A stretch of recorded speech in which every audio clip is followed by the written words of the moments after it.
Não sei quantos de vocês repararam nesse relógio lá na BR-116, na entrada da Dom João Becker, na nossa cidade aqui. Ele foi construído e colocado lá a primeira vez para a Copa do Mundo, acho que em 2011, se eu não me engano, porque eu lembro que quando eles colocaram o relógio, faltavam 1.250 ou 60 dias para a Copa do Mundo. E eu lembro desse número porque, quando eu vi o relógio a primeira vez, eu associei com uma profecia do Apocalipse que fala sobre, em algum dos momentos dos vários fins do mundo que podem acontecer, um deles fala que aconteceria em 1.260 dias após algum tipo de ação. E aí eu lembro que quando eu passei nesse relógio em 2011 para a Copa do Mundo, eu pensei assim, puxa, nós estamos em 2011, a Copa do Mundo parece um negócio tão longe, tão distante, que é o tempo que falta lá dentro daquela data do Apocalipse. E hoje a Copa do Mundo parece um negócio tão distante no passado, né? Nós já passamos por isso rapidamente, já sofremos com isso, e aí hoje nem importamos muito mais com o que aconteceu nessa Copa. E aí eles reformularam o relógio agora, nos últimos meses aí para trás, e agora, na entrada da nossa cidade, nós temos a expectativa dos 500 anos da Reforma Protestante, né? Amanhã, quem passa pela BR ou passar pela BR, vai observar o número 365 no contador do relógio. Porque amanhã é aniversário de 499 anos da Reforma Protestante. Então daqui a um ano a gente vai chegar no ano 500, provavelmente algumas outras festividades vão acontecer em São Leopoldo, por sermos uma cidade de imigração alemã, que tem a presença muito forte da igreja luterana, tanto da IELB quanto da ICLB, e outras igrejas também, porque a Reforma Protestante não foi importante só para os que permaneceram com o nome luterano. A Reforma Protestante ela tem um impacto que vai muito além, inclusive, da própria questão religiosa. A Reforma Protestante ela foi um movimento que mudou o mundo inteiro. Porque a Reforma Protestante influenciou a maneira do Ocidente de pensar uma série de coisas, inclusive economia. O modelo econômico principal que nós temos no Ocidente, apesar de ser contestado, apesar de que o marxismo está um pouco mais na moda hoje em dia, e fica contestando aquilo que o Max Weber escreveu, mas ainda o modelo que funciona no Ocidente, com mais ou menos elementos, é o modelo que o Weber, não é que ele descobre, mas ele compreende e coloca naquilo que ele vai chamar de espírito do capitalismo. O capitalismo, ele existe por causa da Reforma Protestante. As coisas que aconteceram na Alemanha e que foram espalhando para os países que abraçaram os ideais da Reforma Protestante é que proporcionaram mudanças econômicas no mundo que gerou o que a gente chama hoje de capitalismo. E aí, sem entrar no mérito ideológico da questão, os países onde o luteranismo da reforma chegou primeiro e chegou com mais impacto, são hoje os países com menor desigualdade social, que é a Alemanha, que é um dos principais polos econômicos da Europa, principalmente a parte ocidental da Alemanha, que era a parte luterana, a oriental era a parte católica, que depois foi anexada na União Soviética, e que são os países escandinavos, como a Noruega, a Dinamarca e a Finlândia e a Suécia, que foram países que abraçaram fortemente aquilo que estava sendo proposto pela Reforma Protestante. Então, a Reforma Protestante ela tem um impacto muito grande na maneira que a gente vive hoje, independente se as pessoas acreditam em Deus ou não. Mas ideais por trás daquilo ali influenciam a nossa maneira de enxergar o mundo. Mas o principal objetivo da Reforma Protestante foi mexer com a nossa fé. Foi trabalhar questões que até então estavam sedimentadas a respeito da fé. A Reforma Protestante rompe com a hegemonia da Igreja Católica como sendo basicamente a única instituição que poderia controlar o cristianismo, que poderia direcionar o cristianismo. E aí, quando a Reforma Protestante ela vai acontecendo, aí a gente sabe que tem razões políticas, não é só por amor a Jesus que o negócio aconteceu, tinha muito interesse por trás, mas mesmo assim acontecendo, a maneira das pessoas enxergarem a fé cristã mudou, inclusive dos católicos. Porque logo depois da Reforma Protestante, a Igreja Católica promoveu o Concílio de Trento, lá ali por volta de 1540 e poucos, e nesse concílio, que também é chamado de Contra-Reforma, a Igreja Católica mexeu em alguns dos seus dogmas, em algumas das suas crenças, que eles mesmo perceberam que não estava muito legal, e que o negócio não era lá muito bíblico, talvez nem um pouco bíblico. E todas essas mudanças aconteceram porque as pessoas passaram a ter concepções diferentes em relação a conceitos que já duravam por muitos séculos. A mudança dessas concepções trouxe mudanças práticas de atitudes que transformou o nosso mundo. Agora, a reforma ela é conhecida por ter transformado alguns dogmas importantes da Igreja Católica e que foram sintetizados em 5, vamos dizer assim, doutrinas ou 5 afirmações, que nós chamamos de as 5 solas. São 5 curtas frases em latim que rompem com a maneira católica de enxergar o cristianismo, de enxergar a fé cristã, e que trazem uma proposta nova para aqueles que então iam abraçar essa nova fé.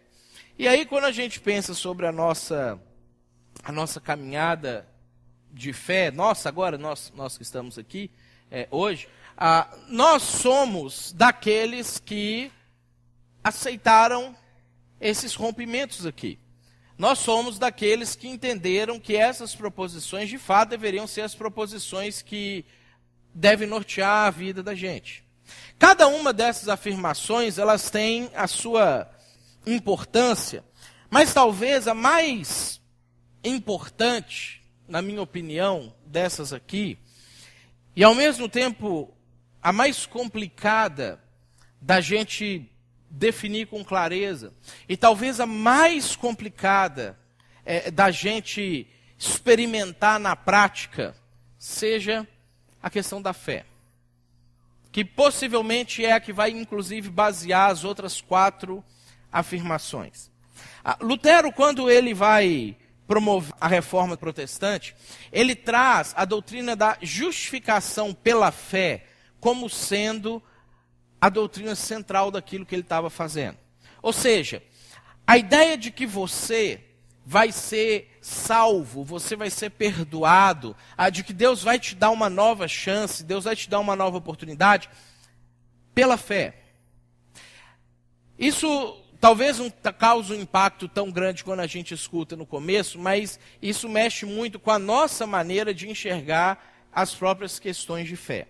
Quando Lutero ele começa a pensar sobre isso, a história vai contar que ele estava subindo de joelhos uma escada lá em Roma, que é chamada de escada de Pôncio de Pilatos, que na época eles acreditavam que tinha sido transferida milagrosamente de Jerusalém para Roma, que teria sido a escada onde Jesus foi julgado por Pilatos. Então, aqueles que iam até Roma, eles poderiam subir essas escadas de joelho, e aí com isso, eles pagariam seus pecados, eles se penitenciariam, e eles obteriam perdão de uma maneira um pouco mais incisiva. A gente consegue entender isso um pouco mais próximo da nossa realidade, porque a gente tem o Padre Hells aqui em São Leopoldo.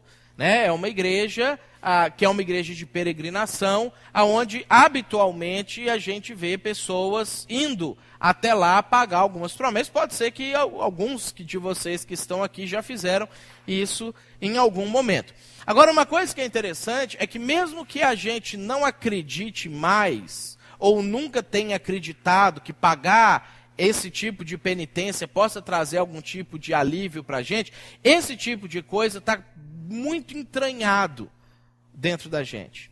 E a história conta que quando Lutero estava subindo as escadas de joelho, ele escutou uma voz, como se fosse uma voz de trovão, afirmando Romanos 1, versículo 17. Porque no Evangelho é revelada a justiça de Deus, uma justiça que do princípio ao fim é pela fé, como está escrito, e aí ele diz que ouviu, o justo viverá pela fé. E aí a história conta que quando Lutero escutou isso, ainda de joelho nas escadas, imediatamente ele parou aquilo que ele estava fazendo, ele se colocou de pé, e aquilo incomodou ele profundamente, ao ponto que ele começa a dar todos os passos que vão resultar na Reforma Protestante. De fato, o justo vive pela fé. De fato, fazer penitência ou pagar indulgências, que é o que acontecia na época de Lutero, ou aquilo que a gente tem falado reiteradamente aqui, uma boa ação ou uma boa obra, não conseguem apagar uma má ação ou uma má obra. Nós temos falado bastante sobre isso aqui. E isso é muito importante da gente entender. Porque uma coisa errada que você faz não pode ser corrigida com uma outra coisa certa. A coisa certa, ela é boa, ela é positiva, mas ela não anula a coisa errada que você fez. O erro que você cometeu, o dano causado já está feito. E às vezes ele é irreparável. Então não existe a possibilidade da gente fazer alguma coisa quando a gente pensa nessas questões relacionadas com o pecado. Então, a justificação, ela é pela fé. Ou seja, o perdão de Deus, Deus te aceitar, Deus resgatar você, acontece de fato pela fé. Mas a pergunta é, o que é fé? Já que é tão importante isso na nossa caminhada, já que isso é tido para a gente como tão essencial na vida da gente, também é importante que a gente tenha clareza em relação ao que significa fé. O que você entende por fé? Como você formularia uma resposta para mim a respeito de fé? Se eu te fizesse uma outra pergunta, se eu perguntasse para você assim, você é uma pessoa de fé? O que você me responderia? E com base em que você me daria essa resposta, sim ou não, positiva ou negativa, se você é uma pessoa de fé? Como é que a gente pode formular isso com clareza?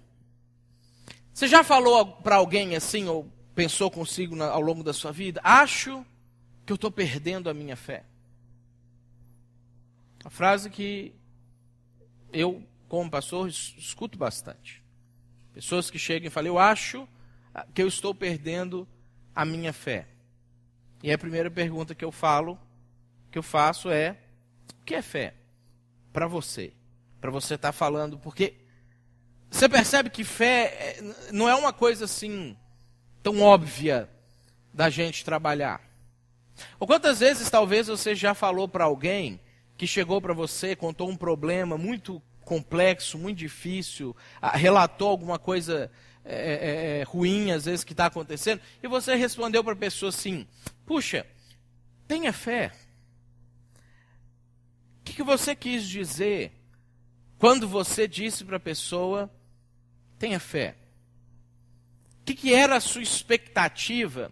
Que no momento que a pessoa escutou isso de você, ela passasse a fazer. Ela levantasse da sua frente e ela passasse a ter fé, o que é que você esperava que a pessoa fizesse quando você respondeu isso para ela? Às vezes a gente responde no desespero, né? A pessoa te conta um negócio assim tão apavorante, e aí você também entra em pânico junto com a pessoa, mas você não pode mostrar para a pessoa que você está apavorado. Aí a primeira coisa que vem na sua mente é aquele negócio assim, você fala assim, nossa, eu li no último post triste do Facebook, 14 pessoas falaram tenha fé. Vou falar isso também para a pessoa. A gente, no desespero, larga o tenha fé. O que você espera que a pessoa faça quando você diz isso? Essa noite, eu queria que a gente conseguisse definir essa questão da fé de uma maneira bem prática. Não é uma definição teológica, não é uma definição do dicionário, não é uma definição poética. Eu queria que a gente pudesse sair daqui hoje com uma definição prática. Que, pelo menos você, se você escutar alguém falar com você assim, tenha fé. Ter fé, e aí você sabe o que tem que ser feito logo em seguida. Ou que se você falar, eu acho que eu estou perdendo a fé, você consiga identificar exatamente aonde essas coisas estão, a hora que você estiver lidando com essa situação. O texto que a gente vai ler está lá em Hebreus capítulo 10, para quem quiser acompanhar na Bíblia, no celular, onde quer que seja, a gente vai projetar aqui também.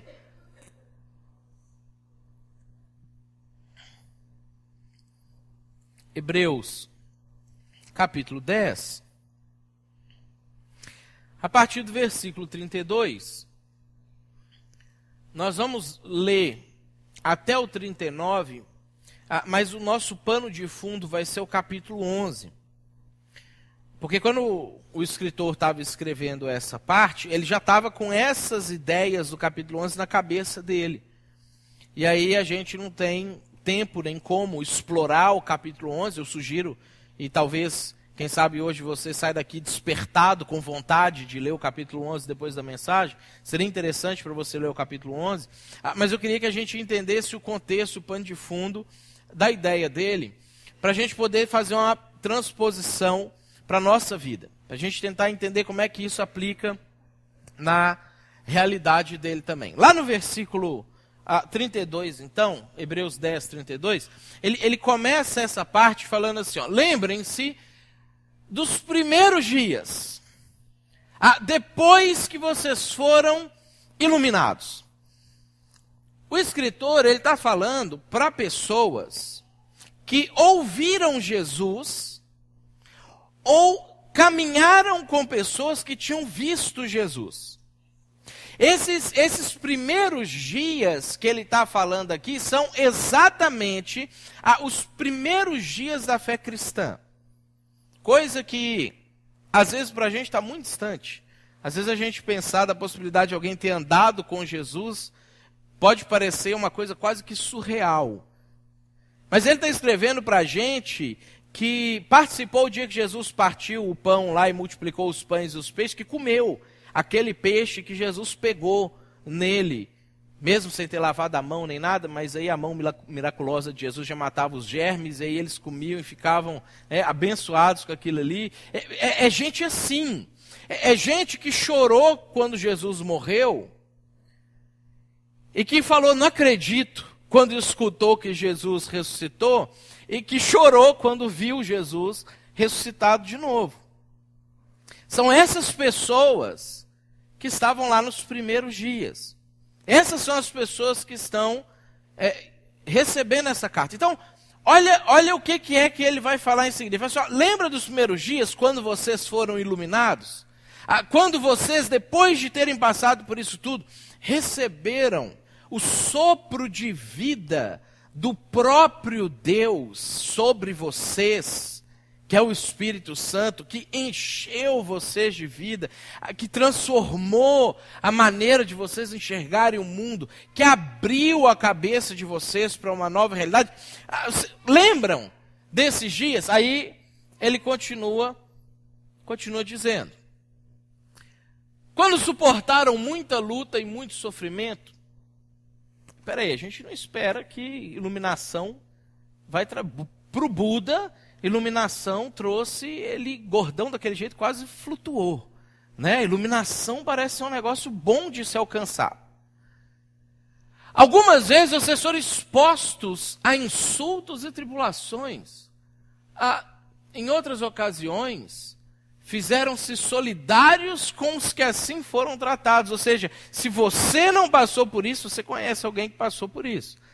Se você não experimentou isso pessoalmente na sua carne, tinha alguém muito querido a você, uma pessoa muito próxima, talvez seu irmão, talvez seu marido, talvez seu filho, que passou. E mesmo não tendo acontecido com você, você tinha que ir lá na cadeia visitar ele. Porque quando eles foram iluminados, eles foram presos, porque era proibido ser iluminado naquela época, por Jesus. Então, vocês lembram disso? Olha como é que a coisa vai. Vocês se compadeceram do que estavam na prisão e aceitaram alegremente o confisco dos próprios bens, pois sabiam que possuíam bens superiores e permanentes. Olha como é que ele introduz essa parte, que ele vai falar sobre fé, que ele vai trabalhar sobre fé. Todas essas coisas que eles passaram, todas essas coisas que eles vivenciaram, que a gente leu aqui nessa primeira parte do texto, com certeza, gente, seriam motivos para eles abandonarem a fé. Isso aqui é motivo mais do que razoável de que, se a gente escutar que alguém perdeu a fé porque está passando sistematicamente por problemas como esse, a gente vai olhar e falar assim: puxa, eu até entendo o que é que essa pessoa está passando. Agora, ao invés deles perderem a fé, eles superaram essas coisas por causa da fé. Por isso que a gente precisa definir com muita clareza o que é fé. Porque a fé não é uma coisa que você vai ganhar ou perder com base naquilo que você está passando. A fé bíblica, e aí nós estamos falando a partir de um conceito cristão de fé, ela é aquilo que pode fazer com que você passe por qualquer situação e essas situações não afetem você. Pensa nas coisas que às vezes faz você querer perder a fé. Ou que talvez ao longo da sua vida já fez você perder a fé por algum motivo. Ou talvez você não chegou a perder a fé assim, eu não acredito, a ponto de não acreditar em Deus mais, mas de você pensar, eu não vou me envolver tanto mais. Eu não vou aceitar passar por isso de novo. E quantas outras coisas você pode colocar em cima disso, que talvez você já passou por isso. Pensa nas coisas que fez você pensar essas coisas. Ou se isso não aconteceu com você, pensa comigo por outro lado. O que seriam coisas que, se acontecessem, levaria você a cogitar largar esse negócio de Deus para lá? Ou levaria você, de alguma maneira, a pensar, eu não vou me envolver mais. Ou, quer saber, Deus, vou fazer minhas orações aqui, mas não exige muito de mim, não. O que seriam essas coisas? Porque para cada um de nós, a gente sabe, né, aonde dói, a gente sabe aonde que o calo aperta, a gente sabe o que é que a gente aguenta e o que a gente acha que a gente não aguenta. Talvez um problema no trabalho, se você perdesse a estabilidade do seu trabalho, a sua estabilidade financeira, talvez uma crise conjugal forte, talvez ter que baixar o padrão de vida, às vezes perder alguém próximo muito querido. E volta e meia a gente escuta, eu escuto esse tipo de coisa, quando alguém perde uma pessoa próxima muito querida, a fala normalmente é: por que Deus deixou? a gente já começa a associar isso com a nossa fé, a nossa maneira de enxergar a ação de Deus. O que é que faria com que você pudesse perder a sua fé? Quais são as coisas que fez, ou quem sabe faz, você pensar, será que vale a pena seguir a Deus? Será que vale a pena ser honesto? Será que vale a pena fazer o certo? Será que vale a pena negar um prazer momentâneo aqui que eu vou ter agora, na expectativa de receber alguma outra coisa depois, que talvez eu nem sei exatamente se existe? O que já fez você pensar esse tipo de coisa? Quando a gente pensa sobre fé, e quando a gente analisa a vida dessas pessoas aqui, nós vamos descobrir para a gente poder guardar assim de maneira bem prática. Fé tem a ver com relacionamento, tem a ver com uma compreensão e tem a ver com um estilo de vida. Essas pessoas que a gente leu aqui agora, eles não perderam a fé ou abandonaram a fé, ou pelo contrário, a fé fez com que eles pudessem superar essas coisas horrorosas. Pensa, gente, talvez para mim, né, que quando falei aqui no começo que a gente é avarento, sou também, tem que lutar com isso, tem que pedir Jesus para me transformar constantemente. A ideia de confisco dos bens, quando eu leio esse texto ali, eu vejo assim, vocês passaram alegremente pelo confisco dos bens de vocês. Eu fico pensando, alegremente? Sério? O que fez com que essas pessoas conseguissem passar por esse tipo de coisa? Um relacionamento, uma compreensão e um estilo de vida. E isso é fé, do ponto de vista bíblico. Olha como é que o texto continua, no versículo 35. Primeiro, aí vamos fazer o inverso agora. Estilo de vida. Versículo 35, ele fala assim: por isso não abram mão da confiança que vocês têm. Ela será ricamente recompensada. Vocês precisam perseverar, de modo que quando tiverem feito a vontade de Deus, recebam o que Ele prometeu. Estilo de vida aonde confiança faz parte, ou é a palavra que você usa quando você se refere a Deus. E aí isso é um estilo de vida. Porque, gente, confiança, relação de confiança é uma coisa difícil de construir. Relação de confiança leva tempo. A relação de confiança não é uma coisa que você encontra uma pessoa pela primeira vez e a coisa acontece.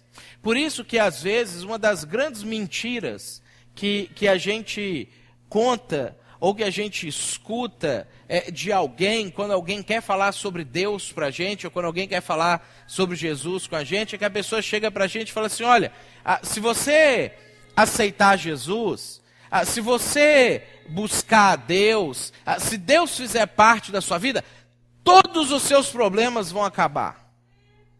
Isso é uma grande mentira. Uma grande mentira. Por que a gente às vezes fala isso e por que às vezes a gente escuta isso de pessoas que querem o nosso bem, que querem que a gente se aproxime de Deus? Porque você confiar em Deus pela primeira vez é muito difícil. Você não conhece Ele.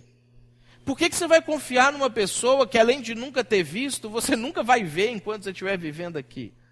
Você não conhece ninguém que viu. Como é que você vai confiar naquilo que alguém disse, que ouviu de alguém, que ouviu de alguém, que ouviu de alguém, que ouviu de Deus, e que aquilo vai ser verdade para você? É óbvio que a gente não chega na fé cristã e a gente já confia em Deus imediatamente. Porque confiança é construída. A confiança é fruto de uma caminhada. Confiança é fruto de um relacionamento. Confiança é fruto de experimentações. Por isso que a gente vai encontrar várias passagens na Bíblia que Deus chega para as pessoas e fala assim: gente, faz isso aqui e experimenta para ver se vai dar certo. Porque o único jeito de vocês confiarem em mim é se vocês fizerem o que eu estou falando e acontecer o que eu disse para vocês que ia acontecer se vocês fizessem aquilo que eu estou falando. Agora, Deus nunca disse que Ele ia resolver todos os nossos problemas. Agora, Deus disse uma série de coisas relacionadas com isso. E aí, quando eles estão falando para esse pessoal aqui, esse pessoal consegue passar por tudo aquilo que eles passaram, porque eles conseguiram desenvolver um estilo de vida onde confiança fazia parte da vida deles. A segunda palavra de destaque que aparece aqui como estilo de vida é perseverança. E perseverança não é a palavra da moda. Perseverança não é a palavra que a gente gosta de ouvir ou que a gente fica feliz quando alguém fala para a gente, você tem que perseverar. A gente é a geração do agora. A gente é a geração do rápido. A gente é a geração de que chega num restaurante com um amigo, às vezes para poder comer, e faz o pedido, e o garçom demora um pouquinho para trazer o pedido para você, e você reclama bastante que está demorando, ainda que você não tenha absolutamente nada para fazer depois. Mas você quer poder não fazer nada depois, em paz, sem que o garçom tenha sido um empecilho para você não ter nada o que fazer depois, porque você quer rápido. A ideia da palavra perseverança não é uma ideia boa para a gente. A gente precisa, com relação a essa questão da perseverança, aprender a não deixar que o medo das pessoas tomarem o nosso tempo governe a vida da gente. Porque o mundo está ensinando o contrário para a gente. A gente aprende que eu não posso deixar que ninguém tome o meu tempo. Eu não posso perder tempo com as pessoas. Eu não posso perder tempo no trânsito. Eu não posso perder tempo na igreja. Eu não posso esperar alguém que às vezes se atrasou um pouquinho. E eu não posso esperar, ainda que você vai chegar em casa e você não tem nada para fazer em casa. Você vai chegar em casa e você vai ver televisão. E você nem é o programa que você queria assistir, você vai torcer para ter alguma coisa mais ou menos. E se você é homem, você ainda vai ficar trocando de canal a noite inteira até dar a hora de dormir sem assistir absolutamente nada. Mas você não quer que ninguém tire de você esse tipo de coisa. Às vezes a gente tem a ideia, quando a gente pensa nessa questão do tempo e essa coisa de pressa, a gente tem a ideia que até a igreja está tomando o tempo da gente. Eu estava comentando com alguém hoje que a gente tem uma ideia hoje que é a ideia do capeta essa. O capeta falou assim, eu tive uma ideia e eles vão acreditar na minha ideia, eu vou semear essa ideia. A gente tem uma ideia hoje que a igreja toma o tempo da gente. Que se a gente vier à igreja, por exemplo, todos os domingos, isso pode ser, está tomando o meu tempo. Ainda que você não tenha absolutamente nada para fazer em casa agora. Ou as coisas que você teria para fazer, você já deveria ter feito e você planejou mal e aí elas acumularam. Ou você pode fazer depois porque elas não vão vencer agora. Às vezes a ideia de que se a gente for num grupo toda semana, a gente vai perder tempo. Ou se a gente servir, último degrau da escada lá, que é o nosso alvo, ou o alvo de Jesus para a gente, se eu servir eu vou perder tempo. Porque eu podia ficar 4 horas no Facebook e eu vou ter que ficar só 2. Vou perder tempo. Isso aí são as pesquisas que falam como é que a gente usa as redes sociais hoje no Brasil. E aí o diabo pôs essa ideia na cabeça da gente. A igreja vai fazer você perder tempo. A gente acredita nisso, a gente fala isso até bonito. Não sou religioso, não sou legalista. Vou à igreja só quando dá vontade, porque eu não vou perder tempo. Ainda usamos a palavra legalista errado e totalmente fora do contexto bíblico. Que ela não significa nada parecido com essa ideia. Mas a ideia entrou na cabeça da gente.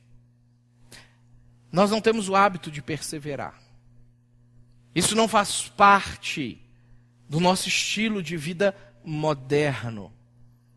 E esse senso de pressa tem feito com que a gente rapidamente troque coisas que não estão dando certo no momento por coisas que a gente acha que vai dar certo em seguida.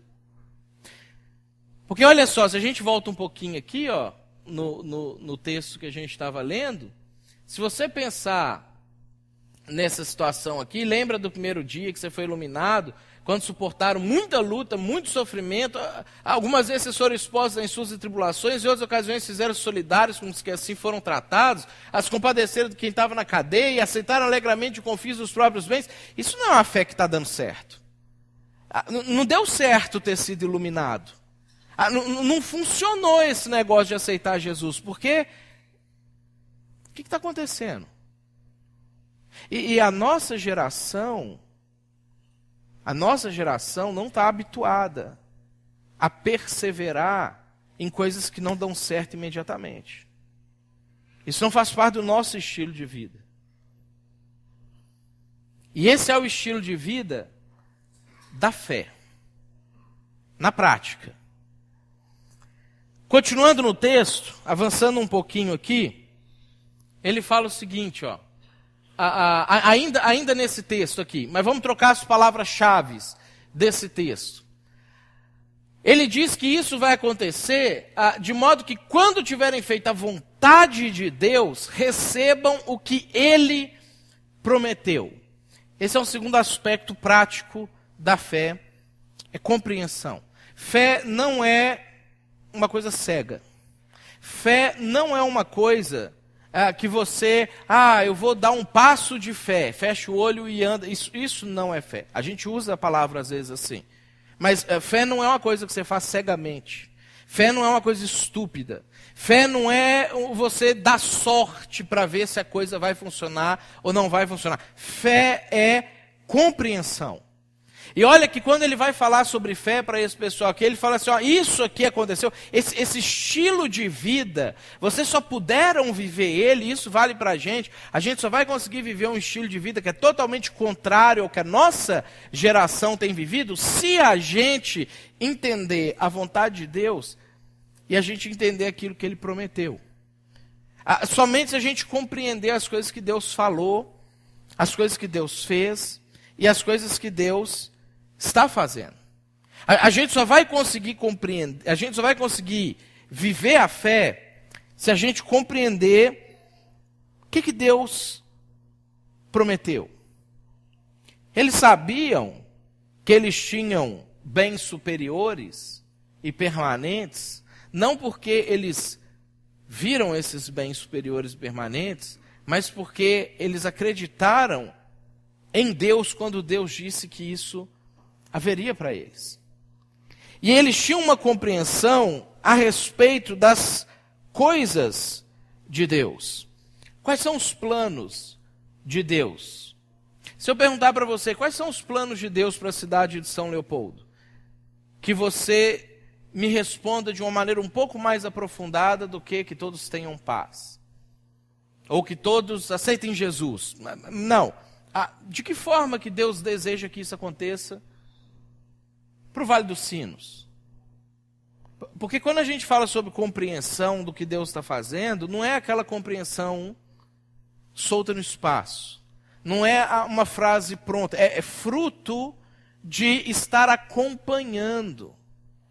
Eu estou andando junto aqui com Deus, eu estou percebendo o que é que Ele está querendo para a vida dessa pessoa. Eu estou andando junto com Deus, eu estou percebendo quais são as expectativas dEle para a nossa igreja. Então, quando a gente volta lá no início que eu perguntei para vocês o que é fé, para você responder para mim o que é fé, você também precisa responder isso para mim. Isso precisa estar dentro da sua resposta. Eu entendi o que Deus está fazendo. Eu entendi o que Deus quer fazer. Eu estou compreendendo a maneira como Deus está agindo. E aquilo que Ele prometeu, Ele vai cumprir. Por isso dá para passar e dá para perseverar, mesmo quando a situação não está indo do jeito que a gente imaginava a que ela deveria estar vindo. E o terceiro aspecto da fé é relacionamento. Olha só como é que ele vai concluindo essa parte do texto que a gente está lendo.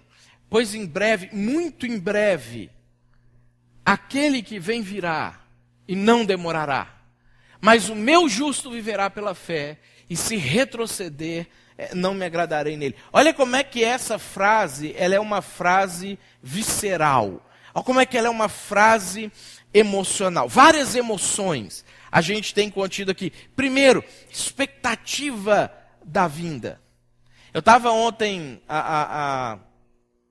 voltando de São José do Rio Preto para cá, e aí quando eu desci no aeroporto, eu estava só com a malinha de mão, e eu fui saindo assim, meio que na minha frente tinha uma menina que estava vindo de algum outro lugar que fez escala em São Paulo, eu suponho que do exterior, e que ela devia estar muito tempo fora da cidade, porque os pais, ou parentes, ou amigos, sei lá quem, mas tinha um bocado de gente, bem na saidinha assim, com cartaz, tinha uns balões, uns dizeres lá para ela, e a hora que ela saiu um pouquinho na minha frente assim, as pessoas começaram a gritar, e aí ela gritou, largou a mala, correu, abraçou, e não sei o quê.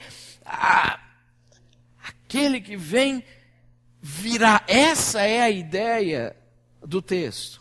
É essa expectativa de que alguém que viajou e foi para longe, mas que você ama demais, que você quer muito estar junto, que você se relacionou por muito tempo.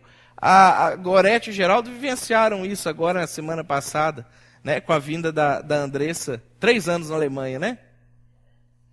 3 anos e 8 meses, né? Mas o dia que foi para chegar, quem estava acompanhando mais perto, quem era do grupo caseiro, via assim, transbordando de alegria, expectativa, ansiedade. Essa é a ideia do texto. E isso só acontece, gente, através de relacionamento. Qual foi a última vez que você teve assim, vontade de que Jesus viesse? E não é porque você estava encrencado e você sabia que Jesus podia tirar você da encrenca. É porque você gosta dele. Aí já tinha um monte de resposta positiva, né? Depois dessa aqui deu uma diminuída. Mas assim, aquela coisa, ele podia tanto vir porque eu gosto dele. Porque eu queria poder ver ele. Isso só acontece se a gente começar a se relacionar com ele. Se ele começar a ser verdade na vida da gente. Olha só como é que o texto continua. Coisas que às vezes a gente não aplica, porque a nossa ideia de Deus, às vezes é uma ideia muito etérea, muito viajadora na maionese, e a gente não consegue ver a ideia real de Deus. Mas olha como é que o texto fala ali. Isso aqui é Deus falando. Ó. Meu justo, é Deus assim, ó, tem coisa que é meu justo verá pela fé, e se retroceder, não me agradarei dele. Isso aqui é relacionamento, é você gostar de coisas na pessoa e você não gostar de coisas na pessoa. Deus gosta de tudo em todo mundo. Mentira. Porque isso é mentira quando a gente se relaciona entre nós. Você não gosta de tudo nas pessoas com as quais você se relaciona. Tem coisas que você odeia e você fica doido para a pessoa mudar. Relacionamento gera esse tipo de proximidade. E esse tipo de sentimento. E fé cristã genuína, que o justifica, ela só acontece a partir disso. Esse relacionamento, e aí eu queria que a gente pegasse isso aqui para a gente ir concluindo, ele pode acontecer de várias formas. Porque às vezes a gente tem um pouco de dificuldade com esse negócio de relacionar com Deus, porque a gente não vê Deus. Você não vai conseguir ir para algum lugar hoje, depois do culto, e ter um encontro assim, pessoal com Deus. Provavelmente não. Talvez, porque de vez em quando Deus faz isso, mas eu acho que não vai acontecer, pelo menos com a maioria de nós. Mas a gente precisa entender quais são as maneiras que a gente pode gerar ou começar a gerar um relacionamento com Deus. E por isso que o capítulo 11 de Hebreus ele é importante.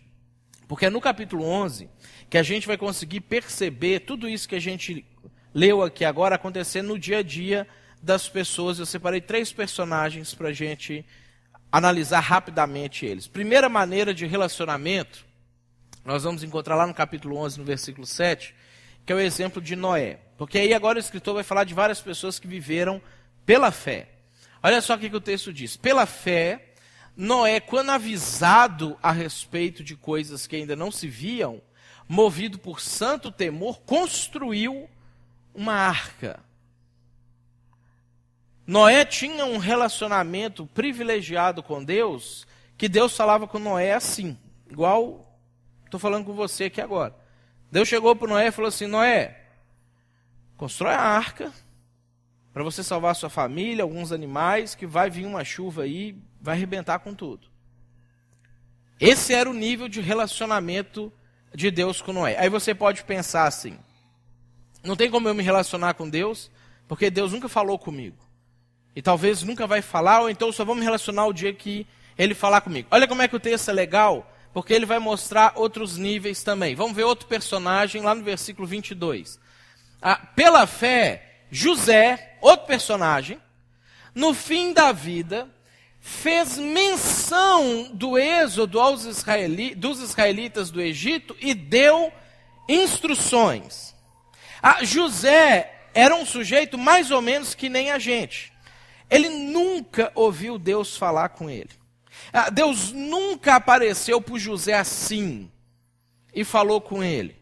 Mas José conviveu com pessoas que tinham falado com Deus. E essas pessoas que tinham falado com Deus, uma deles era o avô dele, o Abraão, ouviu de Deus que um dia eles iam ficar no Egito por um tempo, mas um dia esse tempo ia acabar e eles iam voltar. Então, o relacionamento de José com Deus, ele acontecia a partir da vivência dele com pessoas que tinham falado com Deus. Que é a maneira que a gente pode, com certeza, ter e gerar relacionamento com Deus. Porque o dia que você quiser, a hora que você quiser, você pode escutar pessoas que ouviram Deus falar com eles, contando coisas. Então, esse é um outro tipo outra forma que a gente pode gerar relacionamento com Deus. Mas existe uma terceira forma ainda, para você ver assim, Deus está doido para falar e doido para ser ouvido, que está tentando de todas as maneiras, que é a maneira que às vezes a gente nem cogita e que às vezes a gente deixa passar quando acontece com a gente. Olha outro personagem no versículo 31. Pela fé, a prostituta Raabe, ele fez questão de dar a profissão dela. A gente não sabe qual era a profissão de Noé. Se a gente não lê a historinha lá do José, a gente não sabe qual é a profissão de José. Da Raabe, ele fez questão, se ninguém sabe, eu vou contar. Ela era prostituta. Prostituta. Por ter acolhido os espiões, não foi morta. Se você ler a história da Raabe, esse acontecimento aqui ocorre, não foi depois que ela arrependeu dos seus pecados e deixou de se prostituir, não. Esse acontecimento aqui aconteceu durante a prostituição. Durante o tempo em que ela era prostituta, praticante ainda. Mas ela teve uma percepção a respeito das coisas de Deus. E por causa dessa percepção, ela resolveu agir da maneira como Deus sugeriu que ela deveria agir. Ela nunca tinha lido a Bíblia, ela nunca tinha conhecido ninguém que tinha ouvido falar sobre Deus. Deus jamais falou diretamente com ela, mas a percepção que ela teve foi suficiente para ela desenvolver um relacionamento com Deus, que levou ela a ter uma compreensão a respeito de Deus, que transformou o estilo de vida dela e fez com que Raabe se tornasse uma das heroínas da fé. Mãe de nosso Senhor Jesus. Mãe dos principais personagens da Bíblia. Porque ela teve uma percepção. E ela levou a sério isso, essa percepção. Isso é fé. É um relacionamento, uma compreensão, um estilo de vida. Esse relacionamento pode acontecer a partir de várias situações, mas ele precisa conduzir você para uma compreensão. E ele muda a maneira de você viver. Fé não é crença. Fé não é pensamento positivo. Fé não é acreditar bastante. Fé, e se você pegar todos os personagens do capítulo 11, você vai descobrir que, pela fé, eles fizeram alguma coisa.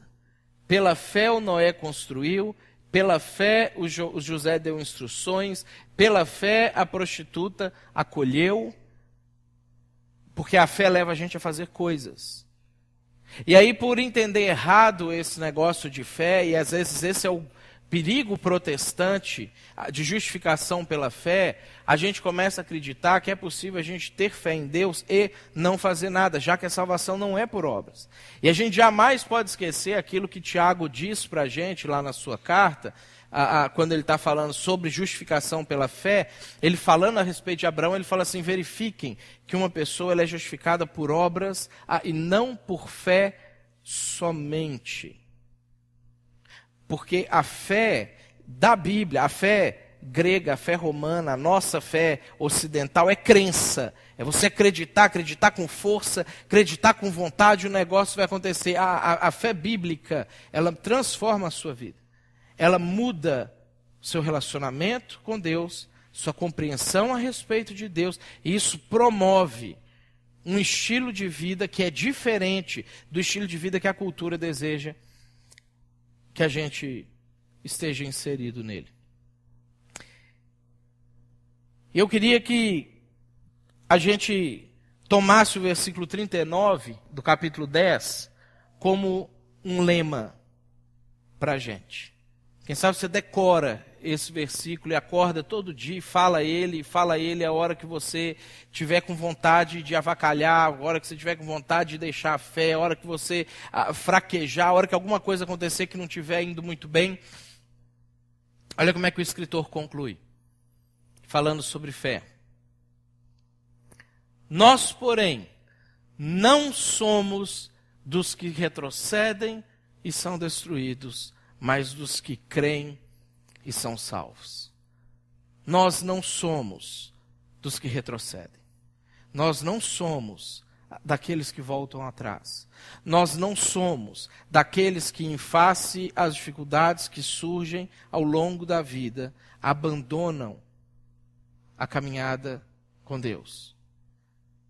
Isso vai acontecer se a gente se relacionar com Deus, se a gente compreender Deus, e se nosso estilo de vida for transformado a partir desse relacionamento. Vamos ficar de pé para a gente encerrar? Senhor, nós somos muito gratos a Ti, porque o Senhor tomou a iniciativa de se relacionar com a gente.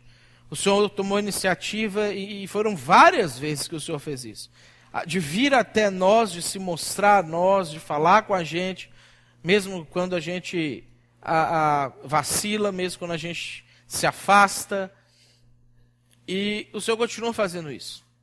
Nós somos gratos ao Senhor por isso, e queremos que o Senhor nos ajude a desenvolver, Deus, essa fé genuína, essa fé cristã, isso que o Senhor chamava de fé. Nos ajuda a nos livrarmos de qualquer tipo de conceituações que às vezes a gente vai criando e que distorce o significado da fé e, consequentemente, o significado das nossas ações ou as nossas decisões. Mas ajuda a gente, Deus, a conseguir entender como podemos nos relacionar contigo. Entender quem é o Senhor e o que o Senhor está fazendo e mudar o nosso estilo de vida de acordo com essa compreensão. Peço que o Senhor abençoe a vida de cada um de nós, Pai. Peço que o Senhor nos dê uma semana cheia da Tua graça, cheia da Tua bondade, dentro dos vários desafios que cada um que está aqui vai enfrentar essa semana, que tem pela frente. Que Deus, o Senhor, esteja trazendo clareza com relação àquilo que o Senhor está fazendo na vida de cada um, para que a gente possa viver junto contigo, em parceria com o Senhor. Esse é o nosso desejo, Pai. Peço que o Senhor leve a cada um de nós em paz para casa, debaixo da segurança, livra a gente do mal, e não deixe, Deus, a gente cair na tentação de perder a fé, mas livra a gente do mal. Nós choramos no nome de Jesus. Amém.